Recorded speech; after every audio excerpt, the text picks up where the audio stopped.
L'invité de MC Première. Retour sur cette convention signée la semaine dernière entre la police municipale et la police nationale. Objectif, permettre à la ville d'acquérir des armements pour lutter contre la délinquance. Bonjour Romain Perrault. Bonjour. Vous êtes le directeur de la police municipale de Nouméa. Expliquez-nous pourquoi la police municipale de Nouvelle-Calédonie a besoin d'être armée, Romain Perrault. Alors c'est un choix qu'a fait l'exécutif de la ville de Nouméa, que de permettre à ces policiers municipaux d'être équipés de... Alors, quand on parle d'armement, je pense qu'il faut peut-être préciser de quel type de matériel on parle. Bien sûr. Parce que ça peut induire en erreur certaines personnes.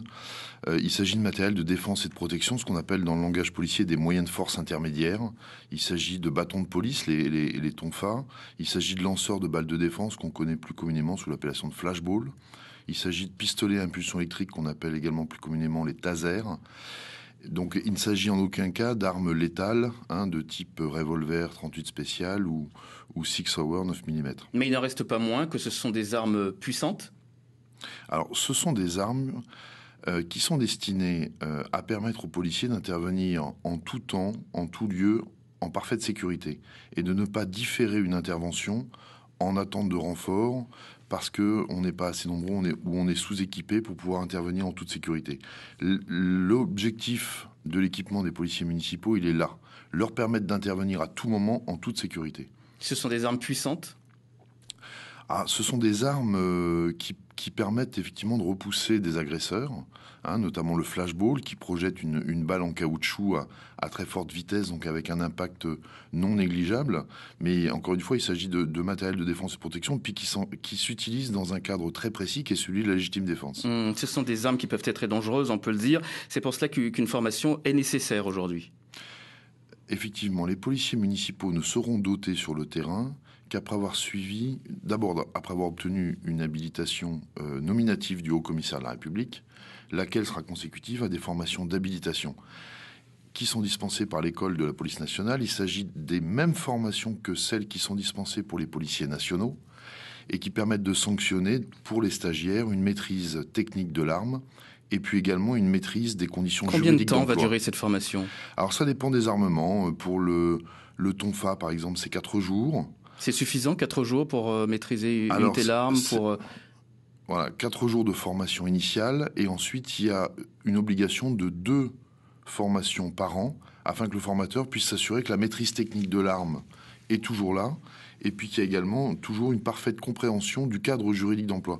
J'insiste sur ce point, mais c'est important. Le cadre d'emploi, c'est la légitime défense, qu'il s'agisse du tonfa, du taser, du flashball. Il peut y avoir des dérives, Romain Perrault. Je vous dis cela parce qu'en métropole, il y a eu des dérives. Le flashball a déjà tué, notamment en 2010 à Marseille. On recense au moins 40 personnes mutilées au visage depuis 2007 en métropole. La plupart ont perdu l'usage d'un œil.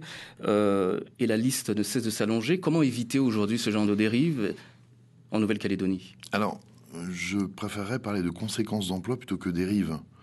Parce qu'il y a effectivement eu des infirmités à la suite de l'usage du flashball, mais la plupart du temps contre des gens qui s'en prenaient aux forces de l'ordre.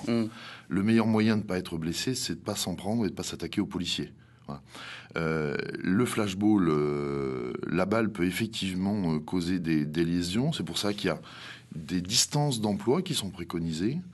C'est pour ça qu'encore une fois, il y a un cadre juridique bien précis, mais c'est pas parce qu'il y a une infirmité ou qu'il y a des blessures qui sont occasionnées qu'il s'agit d'une dérive ou d'une bavure. Vous savez qu'il y aura un jour utilisation de ces armes, qu'il y aura un jour un blessé, qu'il y aura un jour protestation. Est-ce que la police municipale est préparée à cela ? Est-ce que vos agents sont préparés à cela ? Alors, ils seront préparés à ça. Encore une fois, ils suivront les mêmes formations que la police nationale.